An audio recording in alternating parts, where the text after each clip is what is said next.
So what happens when greed, money, and influence all cloud someone's ethics and their personal boundaries? And today I have 3 different controversial stories for you. Each one surprisingly a lot more worse than the last, but I'm not going to get ahead of myself, so brace yourself and get comfortable. The first story I have today is from an influencer named Michael Duvall. Now believe it or not, Michael wasn't always as controversial as he is today. He started off as a pre-kindergarten teacher with a dream of being an influencer and living off of social media content. However, like most aspiring influencers, his personal challenges led him to make unexpected decisions, and let's just say, besides being unexpected, they weren't the smartest decisions. Michael's story begins in 2020 when the COVID-19 pandemic hit and disrupted his entire life. This triggered a series of personal crises that reduced his options of being able to pay his bills. But being a young man with a particular appeal of style, he decided to try his luck at OnlyFans and TikTok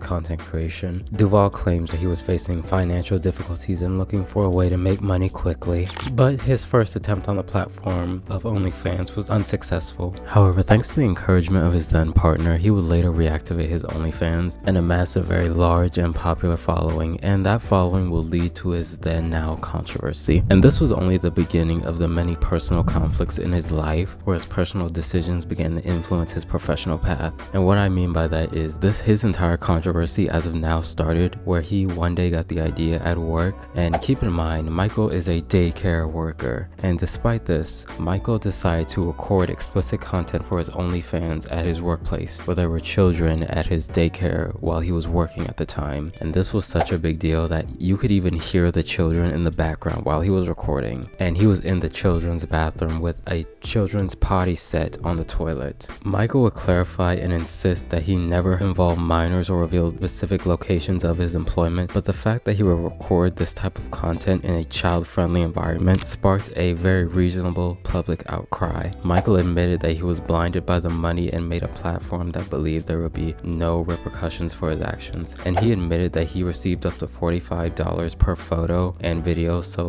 the profit seemed more important to him than the implications of his decision. However, when the controversy erupted, it became abundantly clear that the consequences were much heavier than his profit. Now, when this story was released, Michael did decide to accept his mistake, and he even posted a video on TikTok called Taking Responsibility, and in which he publicly apologized and acknowledged that the entire thing was a serious mistake. He also acknowledged that his decisions were driven by he was in a difficult time and deleted all of his content expressing a lot of regret. However, the internet did not take very kindly to this. I mean, we're talking about someone who did a very explicit act in a room full of children, and a lot of people even went as far to assume that he was making content for people who want explicit content of children. Now, the second person I want to talk to you today is about someone who is a lot more popular than Michael Duvall, and is probably someone who you've seen on your FYP at least once, and that's Danisha Carter. Danisha Carter has built quite the reputation on social media, specifically TikTok. You may know her as the person who talks in a very monotone and very decorative voice, and from her iconic blue contacts and the way she speaks and talks about social issues. And a lot of people have claimed that she's either AI or computer generated. I'm not going to comment on that. You can think whatever you want, but the bottom line is her controversy right now revolves around someone named Khalil. Khalil is another TikTok creator who had a brief relationship with Danisha. According to him, the two of them met on a dating app known as Raya, which is a dating app for influencers and people with a large following. However, the short time did not do justice to the drama that would envelop this relationship, because Khalil would publicly reveal that Danisha lied about her age, pretended to be pregnant to manipulate him emotionally. Danisha Carter's been harassing me for the last month and a half. Let's talk about it. Over a month and a half ago, we matched on a dating app and I regretfully hooked up with her. Since then, I realized that she not only lied about her age, but she also lied about being pregnant in an attempt to coerce me and emotionally blackmail me into sleeping with her. And after this, Khalil preferred to distance himself and get away from Danisha, and it did not turn out the way he expected. It looks like she wasn't ready to let him go, and he accused her of harassing him online and trying to dox him by revealing his personal information and address when he decided to stop responding. You know how this all goes. But apparently, Danisha and Khalil hooked up, and when Khalil did not want to pursue a relationship with Danisha, Danisha decided to try and stalk him and dox him to get and pretend to be pregnant to manipulate him into sleeping with her again. And after Khalil showed screenshots as evidence, it was difficult to give Danisha the benefit of the doubt in all of this. videos, and as expected, the situation did nothing but intensify, and many began to question her ethics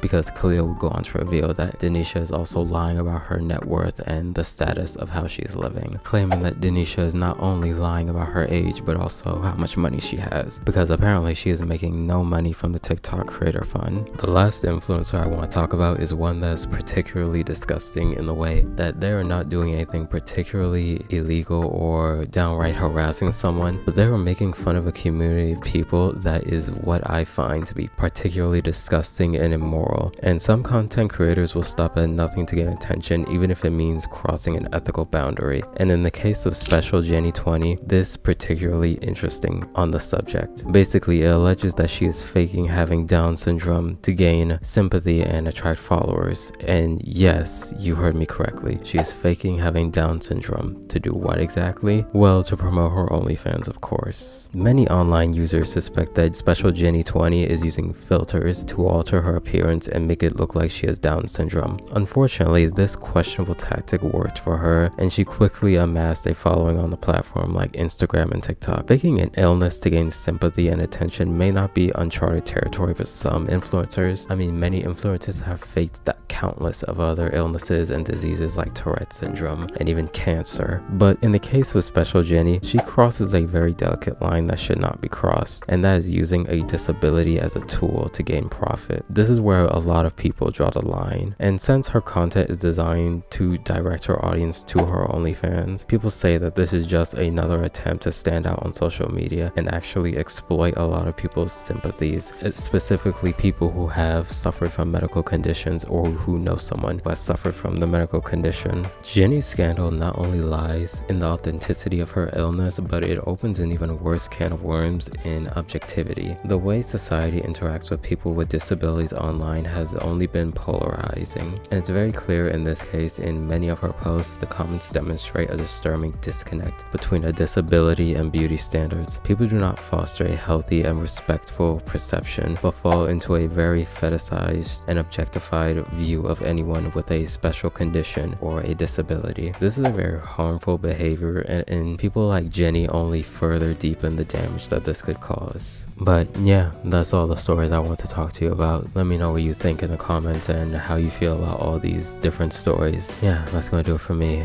Yeah, I'm out. Peace.